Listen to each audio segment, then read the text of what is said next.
Class 4 এর বৃত্তি পরীক্ষার গুরুত্বপূর্ণ তোমাদের প্রশ্ন। এই প্রশ্নগুলো পড়লে তোমরা এখান থেকে অনেকগুলো তোমরা কমন পাবে। আগামীকাল তোমাদের যাদের পরীক্ষা তোমরা এখান থেকে প্রশ্নগুলো সুন্দরভাবে পড়ে তোমরা পরীক্ষা দিলে এখান থেকে তোমরা অনেকগুলো পরীক্ষার প্রশ্ন কমন পাবে আশা করা যায়। প্রথমে আসি তোমাদের হচ্ছে সঠিক উত্তর। তোমাদের সঠিক উত্তর প্রথমে দেওয়া আছে ক নম্বর, একটি তরল দাহ্য পদার্থ হলো কোনটা? এখান থেকে জল হবে না কেরোসিন হবে না দুধ হবে? তোমাদের উত্তর হবে কেরোসিন। 2 নম্বর হচ্ছে রক্ত স্বল্পতা রোগ সরানোর জন্য কোন ব্যবহার করা হয়? কি ব্যবহার করা হয়? তোমাদের তুলসী, কালমেঘ না কুলেখাড়া? তোমাদের কুলেখাড়া ব্যবহার করা হয়। চোখ নাক মুখ জ্বালা করে বৃষ্টির জন্য, ব্লিচিং পাউডারের জন্য না অন্ধকারের জন্য? কিসের জন্য জ্বালা করে? ব্লিচিং পাউডারের জন্য। খাবারের যে অংশ হজম হয় না তা জমা হয় কোথায়? মলাশয়ে, পাকস্থলীতে না ক্ষুদ্র অন্তে? তোমরা যেন মলাশয় জানো। তারপর তুলো পাওয়া যায় কোথায়? তুলো পাওয়া যায় রসে না পাইনে না শিমুলে? তোমাদের শিমুলে। এখন তোমাদের হচ্ছে শূন্যস্থান পূরণ করা অংশ।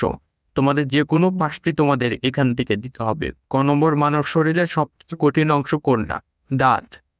বস্তু দাঁত দিয়ে তৈরি তাকে আমরা কি বলি? আমরা তাকে পদার্থ বলি। রোগ সারাতে পারে এমন উদ্ভিদকে কি উদ্ভিদ বলে?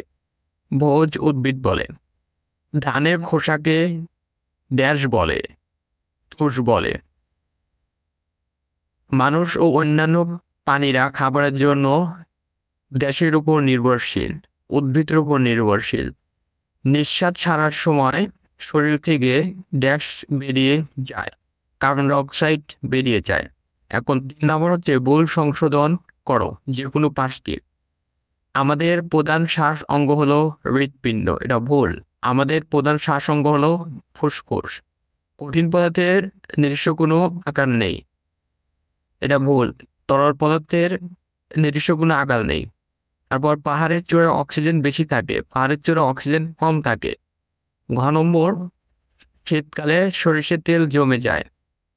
ভুল, উত্তর হবে শীতকালে নারকেল তেল জমে যায়।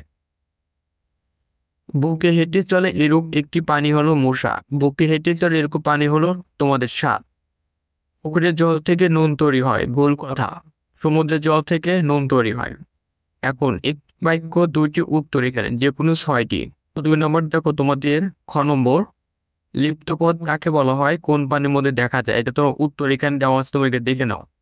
2টি জীব ও 2টি জড়ের নাম বলো। এখান থেকে দেখো তোমাদের দেওয়া আছে 2টি জীব ও 2টি জড়ের নাম দেওয়া আছে। ফুল ও ফল হয় না এমন 2টি গাছের নাম লেখো। দেখো এখানে দেওয়া আছে মদ ও পাইন। বর্জ্য পদার্থ কাকে বলা হয়? 2টি উদাহরণ দাও। তারপর কোন পদার্থের কয়টি অবস্থা ও কি কি? সুষম আহার খাওয়া উচিত কেন? এখন হচ্ছে তোমাদের 5 নাম্বার প্রশ্ন, 2টি বা 3টি বাক্যের উত্তর দাও। এখানে 2টি বা 3টি বাক্যে তোমার উত্তর দিতে হবে যে কোনো 4টা। এখানে ক নম্বর, কি কি কারণে বাঘের সংখ্যা কমে যাচ্ছে? বাতাসের 3টি উপাদান নাম লেখো। ফুসফুস ভালো রাখার জন্য কি কি করা দরকার? শীতকালে ভিজে জামা কাপড় তাড়াতাড়ি শুকায় অথচ বর্ষাকালে দেরি হয় কেন? প্রজাপতির একটি মিল ও অমিল লেখো। তারপর 6 নম্বর হচ্ছে তোমাদের অল্প কথা উত্তর দাও যে কোনো 3টা। খাবার হজম করতে লালাগ্রন্থি কিভাবে সাহায্য করে? তারপর তোমাদের খ নম্বর, মেঘ কিভাবে তৈরি হয়? গ নম্বর, গ্যাসের ভর আছে তা কিভাবে বুঝতে পারা যায়? ঘ নম্বর, তোমাদের মুখে কয় ধরনের দাঁত থাকে ও দাঁত খারাপ হয় কিভাবে? এখানে তোমরা প্রত্যেকটা উত্তর তুমি যেগুলি বলিনি, শুধু প্রশ্ন বলেছি, তোমরা এখান থেকে উত্তরগুলো তোমরা দেখে পড়বা। এই ছিল মূলত আমার ভিডিও। দেখার জন্য সকলকে ধন্যবাদ।